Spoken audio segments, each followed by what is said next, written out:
आ, मैं सच में नहीं जानता। यीशु क्यों मरे थे? क्या यीशु मुझे सचमुच पता होना चाहिए। आपको नहीं लगता सुबह के लिए ये काफी बड़ा सवाल है? यीशु लोगों के लिए मरे, दूसरों के लिए। और हमारे उद्धार के लिए। शायद इसलिए कि पोंटियस पिलातुस को यीशु की शोहरत से ईर्ष्या होती थी। हम सभी मरते हैं, अलग अलग कारणों से मरते हैं। वैसे मेरे विचार से वो हमारे पापों के लिए मरे थे, ठीक? यीशु इसलिए मरे क्योंकि लोग उनके साथ सहमत नहीं थे। किसी अन्य कारण से अधिक वे शायद अपनी किस्मत के कारण मरे। क्या उन्होंने क्रूस पर बलिदान नहीं दिया था? ये उनका चुनाव था। यीशु लोगों की मान्यता के कारण मरे। ये चर्चा का विषय है। तभी मरते हैं, कोई भी सदैव नहीं जीता।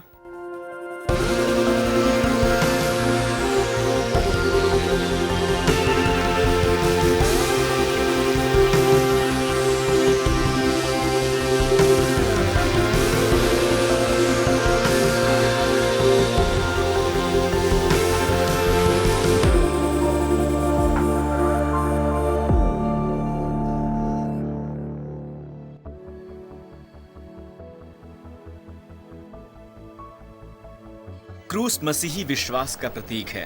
वो मानव मसीहियत का लोगो है।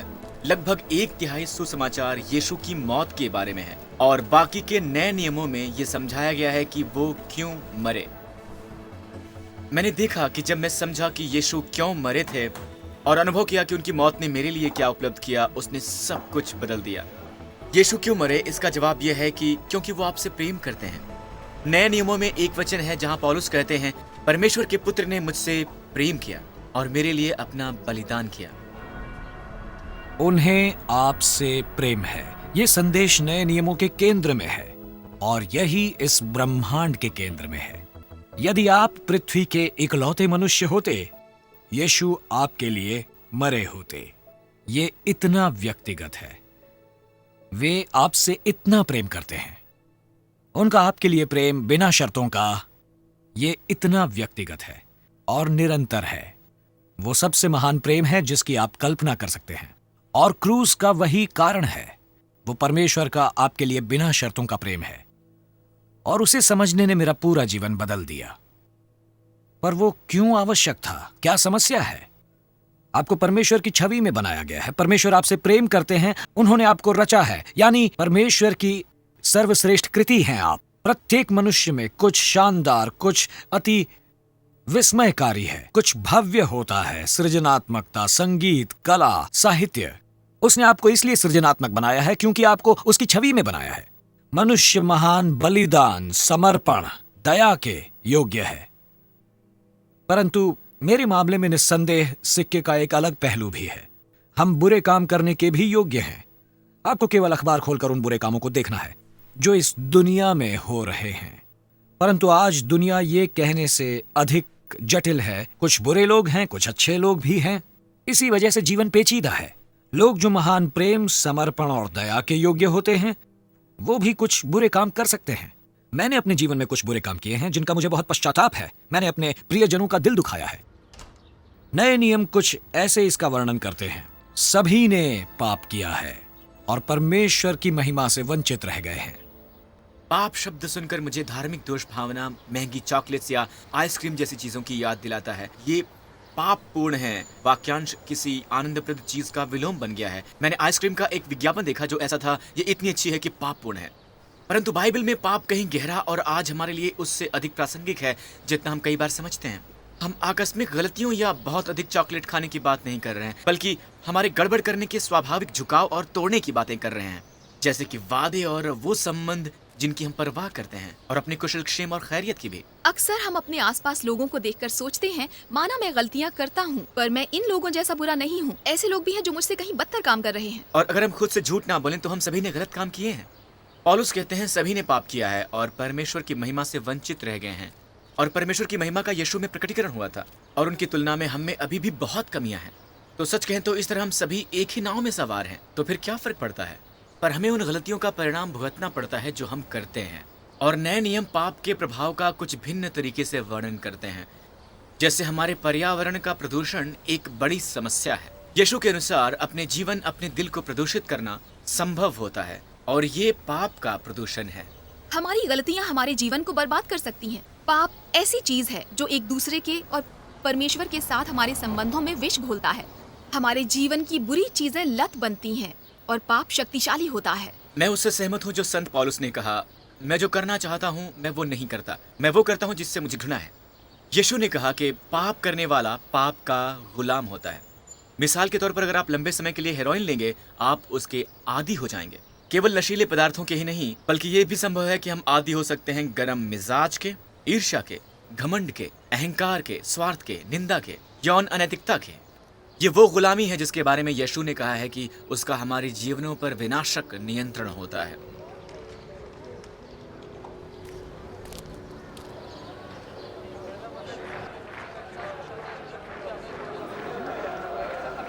मानवीय स्वभाव में ऐसा कुछ है जो न्याय के लिए दुहाई देता है। प्रेम और न्याय विरोधी नहीं होते। जब हम किसी बच्चे से छेड़छाड़ की बात सुनते हैं या किसी बुजुर्ग पर उनके घर में क्रूर हमले की बात सुनते हैं, तो हम चाहते हैं कि ऐसे काम करने वाले पकड़े जाएं और सजा पाएं, क्योंकि हम मानते हैं कि पाप के लिए सजा मिलनी ही चाहिए। परंतु केवल दूसरे लोगों के ही पापों को सजा नहीं मिलनी चाहिए, हमें भी मिलनी चाहिए। लेकिन दूसरों के बारे में सोचना आसान होता है, अपने बारे में सोचना नहीं। संत पौलुस ने कहा, इसीलिए तुम्हारे पास कोई कारण नहीं है तुम जो अन्य लोगों को आंकते हो, क्योंकि तुम जब भी किसी को आंकते हो अपने को अपराधी ठहराते हो, क्योंकि आंकने वालों तुम भी वही काम करते हो। हमने जो गलत काम किए हैं वो बाधा बनते हैं। ये ऐसा है जैसे हमारे किसी प्रियजन से संबंध टूट जाता है, जैसे परिवार का कोई सदस्य या करीबी मित्र, और हम उनसे आंख नहीं मिला सकते। ये ऐसा है मानो आपके बीच में कुछ आ गया है और हमारी गलतियां, हमारे पाप हमारे और परमेश्वर के बीच एक दीवार, एक बाधा बनकर आ जाते हैं। और ये एक संबंध के टूटने जैसा है, न केवल परमेश्वर के साथ बल्कि हमारे सभी संबंधों का। वही समस्या है, वही बुरी खबर है। तो उसका उपाय क्या है? शुभ समाचार ये है कि परमेश्वर को आपसे प्रेम है और वो इस धरती पर अपने पुत्र के रूप में आए, उसके बारे में कुछ करने के लिए, आपके और मेरे लिए मरने के लिए आए। पतरस प्रेरित इसे ऐसे कहते हैं, उसने स्वयं अर्थात यीशु ने हमारे पाप अपने शरीर पर लिए, उनके कोड़े खाने से आप चंगे हुए। इसका वर्णन परमेश्वर का अपना स्थानापन कहकर किया गया है। उसका क्या मतलब है? क्या मतलब है उसका? 31 जुलाई 1941 को आउचविट्ज कॉन्सेंट्रेशन कैंप में सायरन बज उठे, क्योंकि एक कैदी भाग गया था और उसका बदला लेने के लिए गस्टापो ने मनमाने ढंग से 10 व्यक्ति चुने बंकर में भूखे मरने के लिए। 9वें चुने गए व्यक्ति का नाम फ्रांसिस गायोवनिचेक था, और जब उसे चुना गया तो फ्रांसिस गायोवनिचेक ने रोते हुए कहा, ओ मेरी बेचारी बीवी और बच्चे, वो अब मुझे कभी नहीं देख पाएंगे। उसी पल तार के फ्रेम वाले चश्मे वाले एक आदमी ने आगे आकर कहा, उन्होंने टोपी उतारकर कहा, मैं एक कैथोलिक पादरी हूं, मेरे कोई बीवी या बच्चे नहीं है, मैं इस व्यक्ति के स्थान पर मरना चाहता हूं। सभी को देखकर हैरत हुई कि वो प्रस्ताव स्वीकार कर लिया गया था। उस व्यक्ति का नाम था मैक्समिलियन कोब, जो 47 वर्ष का था, और उसे 9 अन्य के साथ भूखे मरने वाले बंकर में ले जाया गया। क्या बढ़िया आदमी था। उसने उन्हें प्रार्थना करने और भजन गाने में लगा दिया। ऊपरी तौर से वहां का माहौल ऐसे लगता था मानो वहां पर गिरजा हो। आखिरकार उन्हें अन्य लोगों के लिए वो बंकर की जरूरत पड़ी, इसलिए 14 अगस्त 1941 को उन्हें कार्बोलिक एसिड का जानलेवा इंजेक्शन दिया गया। 41 वर्ष बाद 10 अक्टूबर 1982 को मैक्समिलियन कोब की मृत्यु को सही परिप्रेक्ष्य दिया गया। सेंट पीटर स्क्वायर रोम में 1.5 लाख लोगों की भीड़ में, जिसमें 26 उच्च स्तरीय पादरी, 300 बिशप्स और आर्च बिशप्स भी शामिल थे, और वहां था फ्रांसिस गायोवनिचेक। और पोप ने मैक्समिलियन की मृत्यु का उस मौके पर इन शब्दों से वर्णन किया। उन्होंने कहा, वो एक विजय थी, वैसे ही जैसे हमारे प्रभु यीशु मसीह की हुई थी, क्योंकि मैक्समिलियन कोब मरा था किसी दूसरे के लिए, किसी की एवज में मरा था वो, और वो था फ्रांसिस गायोवनिचेक। मैंने एक स्वाधीन अखबार में उनकी मृत्यु का शोक समाचार पढ़ा। वे 93 की उम्र में मरे थे और उन्होंने बाकी का जीवन दुनिया भर में घूमते हुए बिताया था, लोगों को यह बताते हुए कि मैक्सिमिलियन कोब ने उन्हें जीवन दिया था क्योंकि उनके स्थान पर वो मरे थे। और उससे भी अधिक उल्लेखनीय तरीके से यीशु आपके बदले मरे और मेरे बदले मरे क्रूस पर। क्रूस पर चढ़ाए जाना दर्द की पराकाष्ठा थी और शर्म की गहराई भी।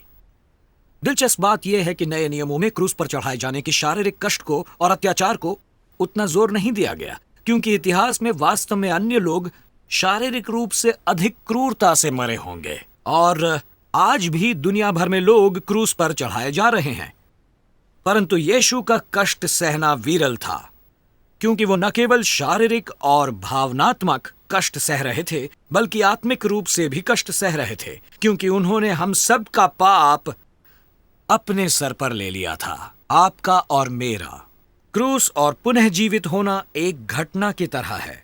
क्रूस के परिणाम एक सुंदर हीरे के भिन्न पहलुओं की तरह है। एक सुंदर हीरे के एक पहलू यह है कि वो दिखाता है कि परमेश्वर हमसे कितना प्रेम करते हैं। आपसे अपने किए कामों के बारे में बुरा अनुभव करना दोष होता है।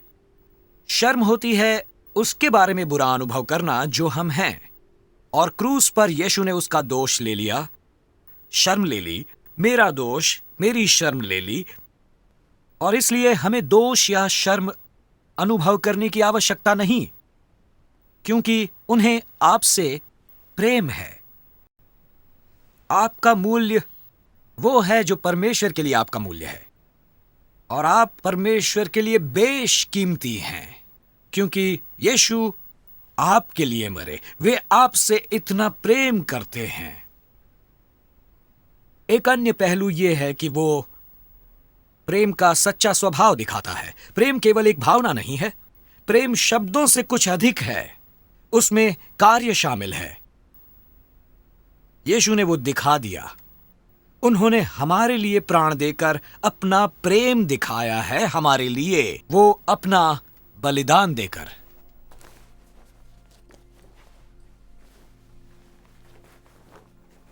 कुछ साल पहले मेरे पिता की मृत्यु हुई थी, 8 वर्षों तक मानसिक रोगों को सहन करने के बाद, और वो सबसे कठिन चीज थी जो हमने एक परिवार के तौर पर सहन की थी। उन्हें एक प्रेम करने वाले पिता और बुद्धिमान भौतिक विज्ञानी से जो वो थे, उस दलदल में गिरते देखना जहां याददाश्त खोकर वो उलझन, क्रोध और डर में जीने लगे थे, ऐसे स्थिति में देखना वाकई बहुत ही ज्यादा दुखद था। और मुझे याद है उन दिनों में मैं ऐसे गंभीर सवाल पूछता था कि क्यों, वो ही क्यों, हम ही क्यों, और अब क्यों? उसका क्या संभव उद्देश्य हो सकता है? परमेश्वर ने उनके साथ ऐसा कैसे होने दिया? वो किसी के भी साथ ऐसा कैसे होने दे सकते हैं? परमेश्वर हमसे प्रेम करते हैं तो हमें कष्ट कैसे सहन करने दे सकते हैं?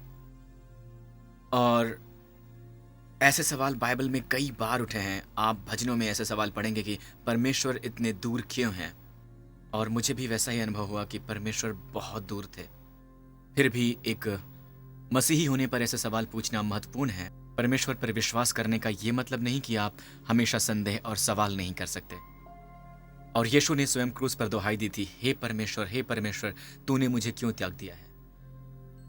परंतु वास्तव में क्रूस पर ही असल में यीशु के कष्ट सहन करने और क्रूस पर मृत्यु से मैंने देखा कि मुझे न केवल पूर्ण जवाब ही नहीं मिला, बल्कि मदद भी मिली जब मैं वो सहन कर रहा था, क्योंकि उसने मेरी ये समझने में मदद की कि परमेश्वर बहुत दूर अलग थलग किसी बादल पर नहीं बैठे हैं, बल्कि वो स्वयं यीशु के रूप में आए और उन्होंने कष्ट सहन किया। वो जानते हैं कि कष्ट सहना क्या होता है, और वो मरे। इसलिए वो समझते हैं कि हम क्या सहन करते हैं। यदि हमें कष्ट होता है तो वो भी उस कष्ट में हमारे साथ हैं। आखिरकार मेरे पिता मर गए। वास्तव में ये कहना अजीब लगता है, पर वो मानो एक राहत थी। मुझे उस दौरान शांति का अजीब सा एहसास हुआ था, और उसका सबसे बड़ा कारण यह था कि यीशु के पुनः जीवित होने के बारे में मैंने पढ़ा हुआ था।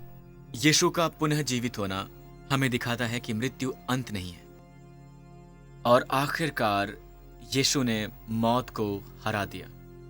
और हमें चाहे आज कितना भी कष्ट हो रहा हो, एक दिन हमें कोई कष्ट नहीं होगा, कोई दर्द नहीं होगा।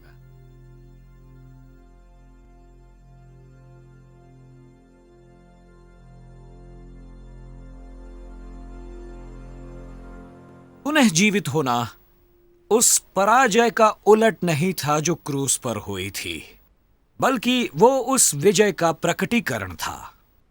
और वो हमें दिखाता है कि बुराई की जीत नहीं होती है।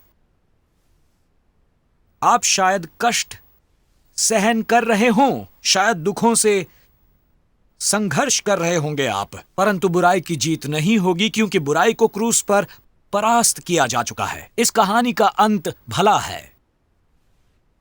उसके अलावा हम देखते हैं कि क्रूस उन सब समस्याओं से निपटता है जो पाप के कारण होती हैं।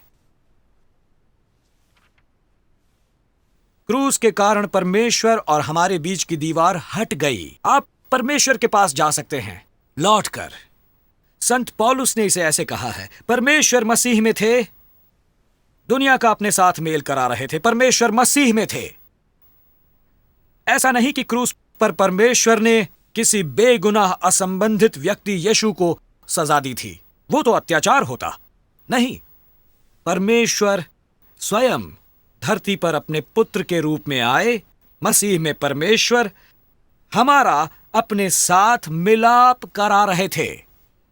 यह अपव्ययी पुत्र की तरह है। यीशु ने हमें उस पुत्र की कहानी सुनाई जो घर छोड़कर चला गया था, अपने पिता को छोड़कर भटक गया था जो, और उसके बाद वो लौटकर घर आया। मुझे अपव्ययी पुत्र को दिखाने के लिए चार्ली मैकेसी की कलाकृति बहुत अच्छी लगती है। पिता की ये तस्वीर, प्रेम करने वाले पिता की, जिसका यीशु ने वर्णन किया है, जो बेटे के घर आने पर जब हम घर लौटते हैं वो हमें गले लगा लेते हैं, प्यार करते हैं, हमें चूमते हैं, प्रसन्न होते हैं और थामते हैं। हमारा उनके साथ मिलाप हुआ है। हमारा पिता के साथ एक घनिष्ठ करीबी संबंध हो सकता है, और परमेश्वर के साथ मिलाप करने पर मैंने देखा है कि हमें अन्य सभी संबंधों में मिलाप लाने में मदद मिलती है। यीशु ने मूल्य दिया है, हमें केवल मुफ्त भेंट को स्वीकार करना है। यहाँ एक के साथ एक मुफ्त नहीं मिलता, बल्कि कुछ ना खरीदने पर सब मुफ्त मिलता है, जो बहुत लाभ का सौदा लगता है। पर हम वही काम नहीं कर सकते जो हम चाहते हैं, क्योंकि हमें पता होता है कि हमें हमेशा क्षमा मिलेगी। वास्तव में इससे विपरीत होता है। पाप करने का कारण होने की बजाय वो पाप ना करने की प्रेरणा होती है। मुझसे अक्सर पूछा जाता है, आप गुनाह की राह पर क्यों चले? मैं कहता हूँ, मैंने जानबूझकर वो निर्णय नहीं लिया। मैंने स्कूल में करियर पर परामर्श देने वाले से नहीं पूछा कि क्या हम डकैती का कोई कोर्स कर सकते हैं। वो हमारे चारों ओर था, और उसकी शुरुआत शराबखोरी और गांजा इत्यादि पदार्थों से हुई थी। हम महंगी गाड़ियों पर से बैग चुराकर उनके व्यापारिक कार्डों की तरह अदला बदली करते थे। धीरे धीरे हम पूरी गाड़ी चुराने लगे, और मैं ऐसे लोगों के साथ जुड़ गया जो फायदे के लिए बल का इस्तेमाल करते थे। तो हम एक व्यक्ति के घर गए जिसने उनके थोड़े पैसे देने थे। वो एक छोटी सी रकम थी, परंतु समस्या ये थी कि वो सबसे कहता फिर रहा था कि वो उनके पैसे नहीं लौटाएगा, और उन्हें एक मिसाल देनी थी। तो वो उसके घर गए। वो अपने बाग में था, उसका बेटा भी साथ था। सो हम गाड़ी में से निकले और उसको पकड़ लिया। उसे गाड़ी में अपने बीच में बैठाया, और गाड़ी को वो नाइनर्स क्वारी नाम के स्थान में ले गया, और गाड़ी की डिक्की में से एक नुकीली चीज निकालकर उसे मुझे देकर कहा कि इसके पैरों पर इससे घाव करो। और सच कहूं तो यही मेरी इच्छा थी। तो ये सिलसिला बढ़ता ही गया। थोड़े शब्दों में बताता हूं, मैं जेल पहुंच गया। कोर्ट के कमरा नंबर 3 में मुझे 7.5 वर्ष की सजा सुनाई गई। मैंने मनी मन सोचा, बस इतना ही। यदि मुझे बुरा ही बनना है तो मैं जितना संभव हो उतना बुरा बनकर दिखाऊंगा। तो मुझे एक से दूसरी और फिर तीसरी जेल ले जाया गया, और अपने व्यवहार के कारण मुझ पर कठोर पहरा लगाया गया। और वहां एक लड़का घूम रहा था जो कैदी था। उसने मेरे पास आकर पूछा, क्या तुम अल्फा कोर्स करना चाहोगे? मैं नहीं जानता था वो क्या बात कर रहा है। मैंने उससे कहा, देख छुटकू, इससे पहले कि मैं तुझे झापड़ मारूं यहाँ से चलता बन। मैंने उसके बारे में और नहीं सोचा। वो लड़का अगले दिन फिर क्लिपबोर्ड के साथ घूम रहा था और मेरे सामने आने की प्रतीक्षा कर रहा था, और उसे शायद अनुभव हुआ था कि कुछ गड़बड़ है, क्योंकि उसने बहुत जल्दी से कुछ कहा। उसने कहा, तुम्हें बुधवार को दोपहर कोठरी में से निकलने का मौका मिलेगा और तुम्हें मुफ्त कॉफी और बिस्किट भी मिलेंगे। ठीक है, फिर बुधवार को मिलेंगे। और हमने उन्हें परेशान करना आरंभ किया, सचमुच बहुत परेशान। एक चीज जिसने मुझे रोका वो उनकी कही कोई बात नहीं थी, क्योंकि मैं वास्तव में सुन नहीं रहा था, बल्कि उनका काम करने का तरीका। वो हर बार मेरे पास प्रेम और दया के साथ लौटते रहे। तो मैंने वहां अपनी कोठरी में बैठकर जीवन में पहली बार असली प्रार्थना की। मैं नहीं जानता था कि वो सही कर रहा था या नहीं, परंतु उसका सार तत्व ये था, परमेश्वर, मैं चाहता हूं कि आप मेरा क्रोध, हिंसा और घृणा ले लें। मैं चाहता हूं कि आप मेरी लतें ले लें, जिनसे मैं संघर्ष करके हर बार हार जाता हूं। यदि आप मेरे लिए ऐसा करेंगे तो मैं अपना बाकी का जीवन आपके लिए जीऊंगा। अगली सुबह उठने पर रोज की तरह सिगरेट के लिए हाथ बढ़ाया, जैसा मैं हमेशा करता था, पर मैं उसे छू नहीं पाया। उसके विचार से, उसकी बदबू, उसका विचार, उसका धुआं, सभी कुछ। और मैं जानता था कि मुझे क्या करना चाहिए। सो मैं वहां गया जहां मैंने सिगरेट रखी थी और उन्हें खिड़की से बाहर फेंक दिया। मैंने जैसे ही उन्हें फेंका, मैं थोड़ा बेहतर अनुभव करने लगा। मुझे थोड़ी शांति का अनुभव होने लगा, परंतु मैं पूर्ण शांत नहीं हुआ था। इसलिए मैंने कहा, डैरेल शांत हो जाओ। मैंने अपने आप को आईने में देखा तो वही थम गया, क्योंकि मैंने अपने प्रतिबिंब को नहीं पहचाना। मैंने सोचा, ये व्यक्ति तो मुस्कुरा रहा है। इतना नहीं, ये सचमुच प्रसन्न है। और मैंने देखा कि मैं केवल भिन्न दिखता ही नहीं था, अनुभव ही कर रहा था। सब कुछ चला गया था। ऐसा था मानो किसी ने मेरे सिर पर स्क्रू खोलकर उसमें बर्फ वाला पानी डाल दिया था। सब गंदा निकालकर साफ हो गया था। तो जब पादरी मिले तो मैंने उनसे कहा, उन्होंने कहा, कल रात जो व्यक्ति सोने गया था, ये वो व्यक्ति नहीं है जो यहां खड़ा है अभी। तुम एक नई सृष्टि हो। और उसी पल मैंने कहा, आइंदा मैं झगड़ूंगा नहीं, नशा नहीं करूंगा, मारपीट नहीं करूंगा। यदि तुमने मुझे कुछ देना है उसे भूल जाओ। यदि मेरा कुछ तुम्हारे पास है तो उसे रख लो। मुझे वो नहीं चाहिए, बहुत हो गया अब। और नहीं, यीशु ने मेरा उद्धार किया है। मुझे पता था कि रिहाई के बाद मैं सेवकाई में जाऊंगा। रेवरेंड मार्क फिंच जेपी ने, जो मजिस्ट्रेट हैं, मुझे कहा, क्या तुम लिवरपूल के पास रुनकॉन में आने के बारे में विचार करोगे? हम वहाँ एक नया गिरजा बना रहे हैं, उसे आरंभ करने ही वाले हैं। वहाँ ड्रग्स और गैंग्स में युवा लोगों की बड़ी समस्या है। क्या तुम आओगे? और वो जाने के लिए यही स्थान है। सो मेरी रिहाई के दिन मुझे गेट पर लेने के लिए आए। वो मुझे अपने घर ले गए, मकान में नहीं, घर में। और उनकी सबसे बड़ी संतान उनकी बेटी रेबेका थी, जो अब मेरी पत्नी है, और मेरे 2 प्यारे बच्चे, बेंजामिन और लीडिया ग्रेस की माँ। मेरा जीवन उससे भिन्न नहीं हो सकता था जैसा वो अब है। Thank you. पाप का नियंत्रण क्रूस के द्वारा तोड़ा गया था। यीशु ने कहा, यदि पुत्र तुम्हें स्वतंत्र करे तो तुम निस्संदेह स्वतंत्र हो। हमारी आदतें छूट जाती हैं। मसीही बनने से पहले मेरा बहुत क्रोधी स्वभाव था। मेरे पिता बहुत गुस्सैल थे और ये मुझे विरासत में मिला था। मैंने सोचा, लगता है सारा जीवन मैं गुस्सैल स्वभाव का ही रहूंगा। परंतु मैंने देखा कि यीशु ने मुझे स्वतंत्र कर दिया था। जीवन के अन्य पक्षों में यह कहीं लंबी प्रक्रिया रही है और अभी भी कुछ चीजों से मैं संघर्ष कर रहा हूं। 2 धर्मशास्त्रीय वाक्यों में मैं कहूंगा, हमें तुरंत उचित ठहराया जाता है। हमें क्रूस के द्वारा तुरंत परमेश्वर के साथ उचित ठहराया जाता है, परंतु संस्कारीकरण अर्थात यीशु की तरह बनने की प्रक्रिया में उससे कहीं अधिक समय लगता है। संत यूहन्ना लिखते हैं, यीशु का रक्त हमें सभी पापों से स्वच्छ करता है। हम निरंतर क्षमा प्राप्त करते हैं, इसलिए हमें निरंतर क्षमा करते रहना चाहिए। मेरे लिए परमेश्वर की क्षमा का अनुभव करना बहुत प्रभावशाली रहा है।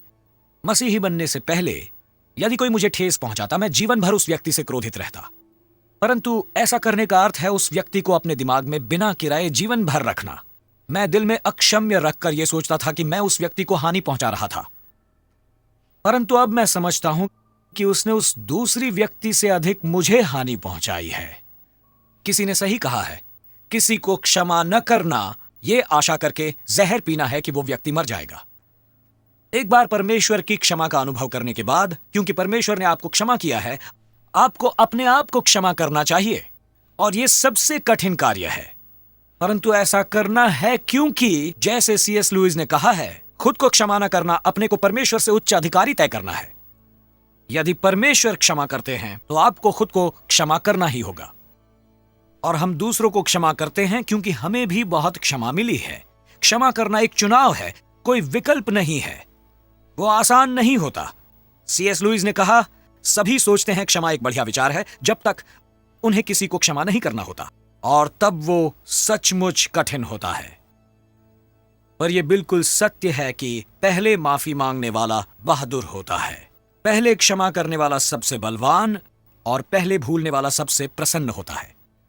मेरी सबसे महान नायिकाओं में से एक है कॉरी टेन बूम, एक डच यहूदी जो युद्ध के दौरान यहूदियों को छुपाती थी। वो पकड़ी गई और उसके पिता और बहन को रेवेंसब्रुक कंसंट्रेशन कैंप भेजा गया, जहां पर उन दोनों का देहांत हुआ।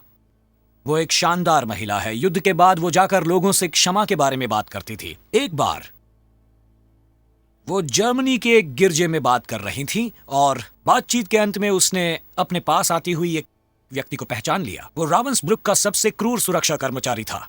उसने उसकी वैसी ही कल्पना की और जब वो उसके पास आया उसने कहा, मैं रावंसब्रुक में एक सुरक्षा कर्मचारी था। उसने कॉरी को नहीं पहचाना, पर वो जानती थी। कॉरी ने पहचान लिया। वो उसे देख रही थी और उसे उसकी बगल से नग्न जाना याद आया। उसने कहा कि उसे बहुत उदासीनता और क्रोध का अनुभव हुआ। उसने कहा, मैं अब मसीही बन गया हूं। मैं जानता हूं मैंने कुछ बहुत क्रूर काम किए हैं, परंतु उन कामों के लिए मैंने परमेश्वर से क्षमा प्राप्त की है और मैं परमेश्वर से अनुग्रह चाहता हूं ताकि मैं अपने शिकारों में से एक से क्षमा मांग सकूं। फ्रॉलियन टेन बूम, once you were forgiven, क्या मुझे क्षमा करेंगी?